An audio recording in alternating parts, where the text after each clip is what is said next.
morning, everybody. It's your girl, Brittny Charity, and welcome back to another episode of Saturday Morning Storytime. Hey, today I'm taking you on an adventure. We're taking a one-way ticket into the life of a digital nomad, solo woman traveler, sailor, yoga teacher, Reiki master, cat lover, child welfare advocate, professional journalist. I mean, this woman does it all. Her second self-published book, my dear friend, Suzanne Wentley.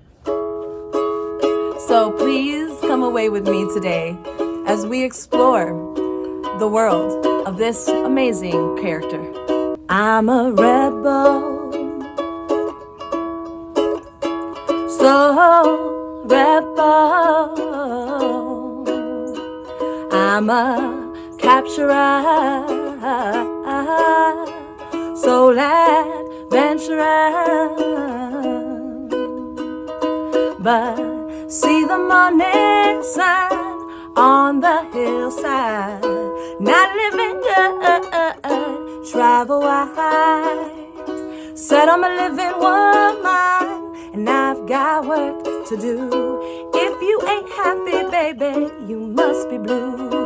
Or don't be blue, be some rebels, rebels, rebels in the morning. Be some capture eyes at night.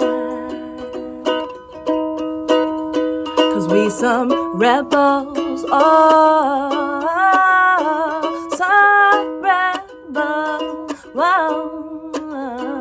We some capture eyes, so adventurous, adventurous. You know who I'm talking to out there. The ones that know the laws innately in their own souls, in their own hearts. The ones that are listening to the laws of the universe and not the laws of mankind. You know what I'm saying? 'Cause we some rebel in the morning, yeah. So adventurous in the night. And we some capture eyes, so adventurous.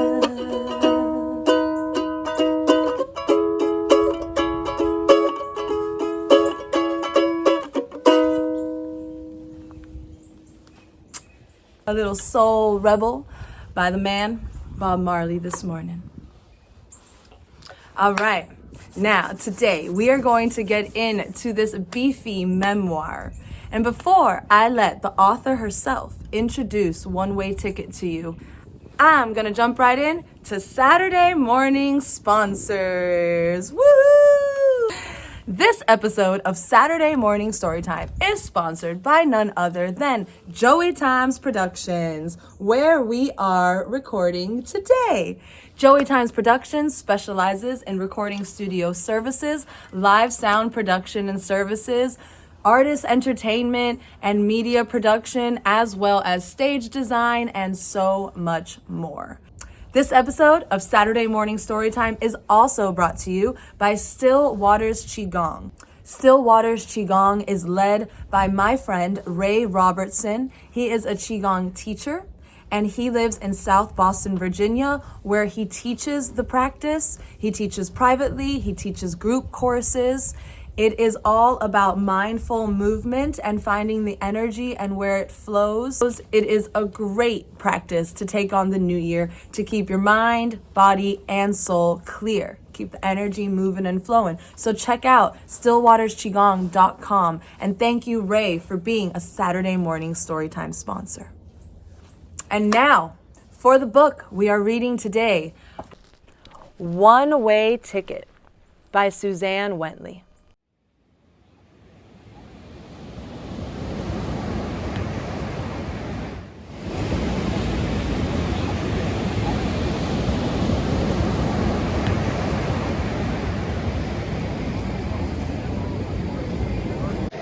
Hi Storytime viewers, greetings from Las Canteras beach in the Canary Islands of Spain.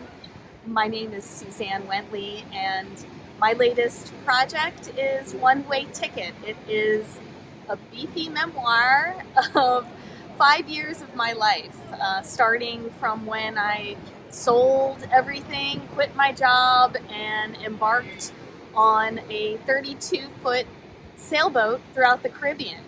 Later, traveling with a 20-kilogram backpack, and then later still traveling throughout Australia in a tiny home on wheels that I helped build. But I have a secret to share with you, and it's that life isn't perfect. Regardless of what you see on Instagram and what the rest of the internet tells you. And that's really what this book is about. It's about the universal struggle that we all have as we overcome the obstacles that life presents and try our best to live our best lives. So I'm grateful for Brittny for sharing my project, and I hope that you all enjoy reading it and learning the lessons that I had to learn the hard way. I hope you've learned it the easy way by enjoying this book. It's available through Amazon on paperback and Kindle, and I'm recording the audiobook this week. And I hate to spoil the ending, but it's all going to work out.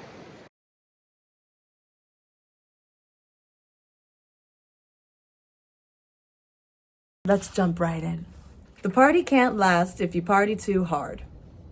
In true Tortuga fashion, our departure for southerly waters didn't go as planned.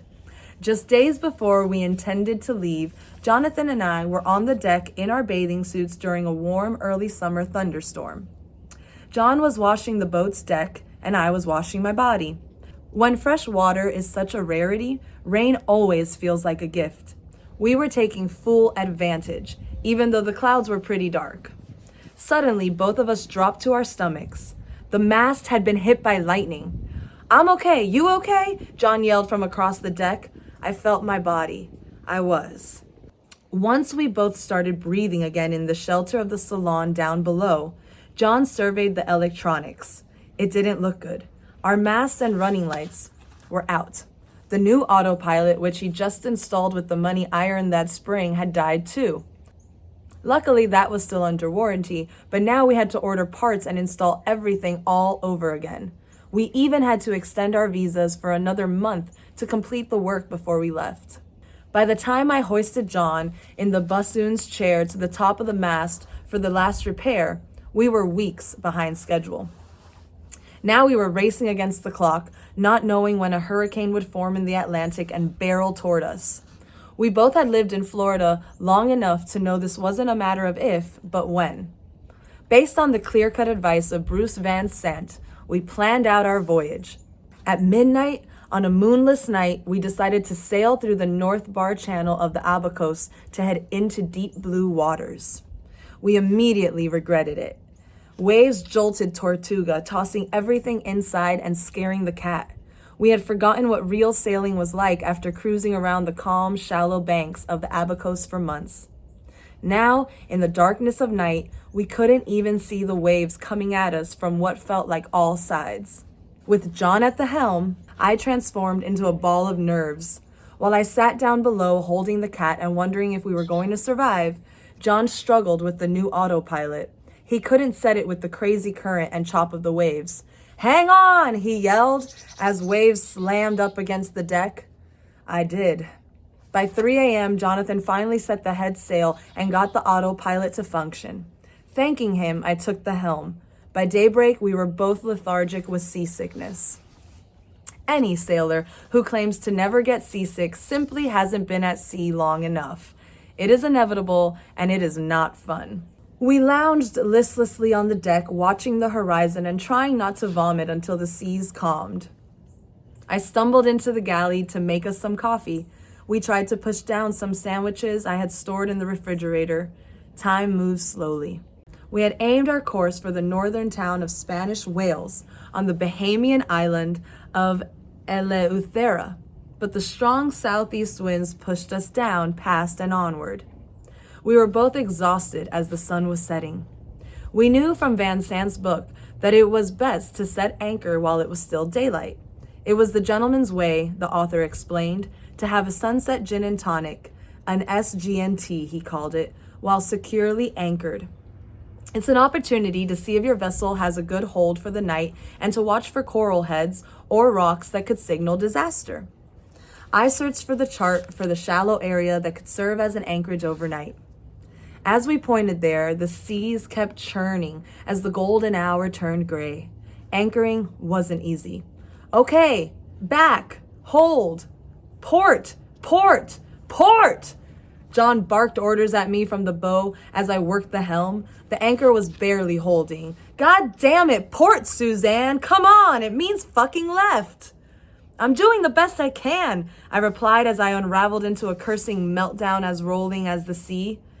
Once the anchor was as good as we can get it, I tried to make us dinner.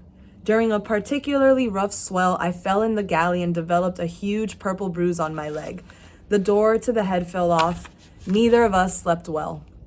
At daybreak, we pulled anchor and were on our way to a little bit of relief. It was a beautiful sail into the Exumas, where the waters were so clear you could see large coral heads jutting out from the depths below. The winds were as favorable as they'd been so far, and we sailed smoothly all day into the protected shelter of Allen's Cay. Here in the sea off one of the northernmost islands of the Exumas, I saw every link of the anchor chain, link by link. Holding tight to the bottom, the water was as clear as if it were only air between the anchor and me. John and I grabbed our snorkel gear and jumped in. We swam up to the island, where a trail led past a mess of iguanas to a swift cut of current that ushered us into the Exuma Sound. Gliding through the quiet waters was effortless. As the current flowed past reefs and fish, I felt like I was flying. Back aboard and dry, we made gin and tonics, just like the Van Sant book suggested, and toasted our success thus far. Over the next week, we made our way down the islands. We stopped at Shroud Cay and anchored among mega yachts for an afternoon of paddleboarding through mangroves. The streaky light of crepuscular rays beamed like spotlights through the clouds at sunset. We enjoyed a dinner of pasta and veggies, along with a few more gin and tonics. Maybe this was the good life I had been waiting for. Under sail, I studied Spanish. We were en route to the Dominican Republic after all, and John played with the winds. He turned off the motor and opened the main sail, sometimes veering well off track just for the thrill of it. However, he usually went so far off course that he added hours to our day. We had stops planned along the way and had to keep on schedule since the weather could turn at any time. When I'd finally ask him to please get back on track, he'd start yelling about how I was no fun at all and always telling him what to do. We were always on the edge of battle. We spent a couple of nights in a mooring field at Exuma Cay's Land and Sea Park. When we checked in at the ranger station, a fellow cruiser saw Jonathan's unkempt appearance and gave him $5. With it, he bought a bag of ice. I overlooked the embarrassment of my boyfriend being mistaken for a bum for the luxury of a cold drink. Besides, I was relieved to be on land. We took a hike up the legendary Boo Boo Hill that overlooked the mooring field. Aiming to stretch our legs, we continued on the trail for a while. It was marked by cairns or little piles of stones to indicate turns. Those cairns became more and more sporadic. Soon, we had to admit, we lost our way. We both ran out of drinking water too, and we ended up bushwhacking back to the boat, my legs cut and bleeding. At least the gin and tonics were on ice tonight, I thought. The next day, we swam the protected coral gardens of the park. John couldn't find his snorkeling fins, so he had to use his stubby body surfing ones. While he erupted into a cursing fit over his fins, I dove in. Grateful for the silence of the waters, I saw parrotfish, triggerfish, lionfish, bayjacks, nurse sharks, filefish, and more coral than I'd ever seen. That evening, we lit the blue LED bulbs John had recently installed in the bimini shade over the cockpit. In the balmy breeze, with icy cocktails in hand, we tried to weave the gossamer thread that held us together as a couple. I calmly told him that although I wasn't yelling back anymore, he was still yelling and swearing a lot. Yeah, well, you're not wrong, he said. I guess I'm not used to having a woman on board. I only sailed with Mitchell and whatever dudes I worked on commercial vessels with. You know, when you're walking steel, you gotta be tough. I'm sorry. I know these have been really challenging times, but look around, I said. It's beautiful here. Can we please try to keep the peace? Yeah, okay. I know I need to do a better job with getting a handle on things, he said. This whole trip just has been so bonkers. He promised to work on controlling his emotions and have fewer meltdowns. He said he'd try not to criticize me so much. He wouldn't yell so much, he said. As he talked, his blue eyes seemed to glow with the blue light. We kissed, and I did my best to believe him. We sailed on to Staniel Cay, a popular place for mega yachts thanks to a James Bond movie I'd never seen. On the docks leading to the waterfront seafood restaurants were throngs of drunken, big-bellied men with zinc on their noses. Every one of them was arm in arm with a skinny, diamonded, buxom blonde decades his junior. John and I met eyes and laughed at the scene. No wild boys here. When we tied up our dinghy to walk around the island, Jonathan realized he'd forgot to bring shoes. That's okay, I don't need them, he said, but it wasn't true. The pavement was scalding. Fuck! He screamed so loudly that the rich couples turned around. Jesus Christ! Are you sure you don't want to go get your shoes, I asked. I can wait, it's okay. Fuck, he said, jumping temporarily on a patch of shady sand along the road's edge. No, I'm good. I walked a little ahead, trying to enjoy the little village we were exploring without the embarrassment of my cursing boyfriend. I had read about wild swimming pigs that lived there. I asked the storekeeper to tell us the story behind the pigs. Years ago, she explained, there was a rumor of a meat shortage. Someone brought the pigs as a kind of meat insurance policy, but the shortage never came, so they never had to kill them. Instead, they became a draw for tourists. Later that day, back aboard Tortuga, we saw the pigs along the beach. We also watched a family pull up on power boats, open their leftover styrofoam containers, and dump half-eaten burgers and fries in front of the pigs. They took a picture of the pigs eating their trash and left. Disgusted, we left too. As much as I didn't like Jonathan's inability to control himself, I did appreciate some things about him. I mean, at least he wasn't standing there with a big beer belly dumping trash for a photo op. He had the same interest as I did in authentic experiences. He wasn't interested in the tourist traps, and he also loved talking with the interesting people we met along the way. It only took the purchase of a beer or a rum punch at an old shack of a bar on any island to meet an interesting Bahamian character. At a bar on one island, when we expressed interest in buying any kind of fresh produce or bread, a local brought us to his grandmother. She'd sold us mangoes and bread. Then she showed me how she plaited palm fronds into beautiful baskets and bags. The land excursions were a welcomed break from the sailing itself. Moving south was quickly becoming a tiresome slog against the wind. We had departed too late into the season. Sailing wasn't fun for me especially. When I was behind the wheel, Jonathan frequently pushed me aside whenever he thought he could sail better. But he still needed me to make the journey. At one spot in the Exumas, the waterway is so shallow and narrow with corals that it requires one person on the bow of the boat to watch while the other person steers.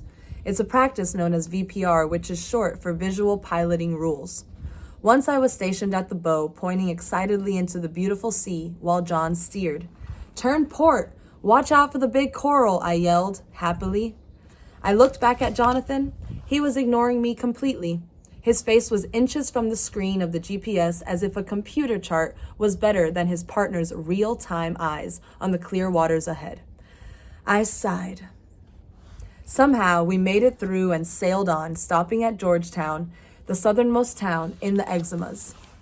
Then we continued past Cat Island and on to the out islands of the Bahamas. Those weeks were hard living. Rough seas caused the salon to become a complete disaster, a jumble of every unsecured thing we owned. The dinghy was strapped down on the deck and its outboard motor was tied to the salon table down below. Eating a meal at the table involved sitting cross-legged to avoid the motor.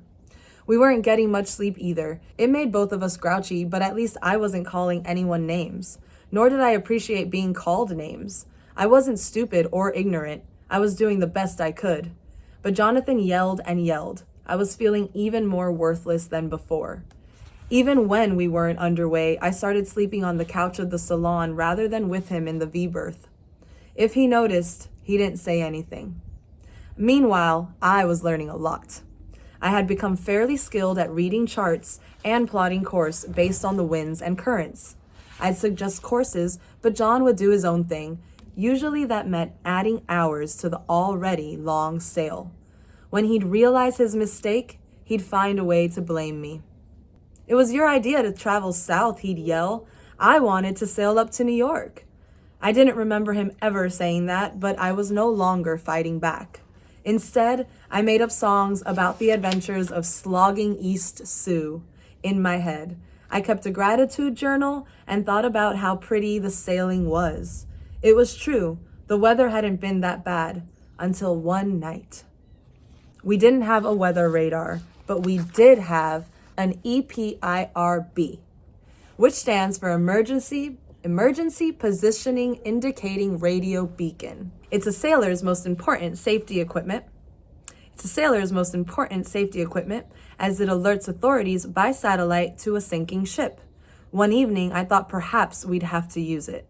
Dark gray clouds gathered overhead as a squall whipped up the seas. Waves crashed over the sides of the boat as Jonathan sat at the helm. Strong winds started to push into the sails, threatening to rip them. Waves crashed over the sides of the boat as Jonathan sat at the helm. Strong winds started to push into the sails, threatening to rip them. Sheet out, he'd yell into the winds as he released the sail to flap haplessly. I hid down below in the salon, hugging the cat. With my stomach in my throat, Tortuga thrashed around in very deep waters. John came down below with us during the worst of it. The vessel swayed and bobbed out of control in the middle of the ocean for what seemed like an eternity, until the weather passed. It took much longer for my heartbeat to regulate. I started making a habit of strapping myself to the boat. My life jacket, which I wore at all times, had metal rings to clip on lines, and I used them anytime I was on deck and not at the wheel. John had begun sailing as fast as he could, regardless of the pitch of keel. He was making up for lost time, he explained. These changing winds would be ushering in a hurricane at any moment. This was not a pleasure cruise, to be sure. During the 3 weeks that it took to sail through the Bahamas, I nursed giant bruises all over my body. I was sick with nausea and worry. I know it's supposed to be about the journey and not the destination, but I was very ready for that destination. This could be one reason why Mayaguana, the last island in the Bahamas before crossing into a new country, was so memorable. The end for now. That's a bunch of adventure, and that's just in her first leg of the book.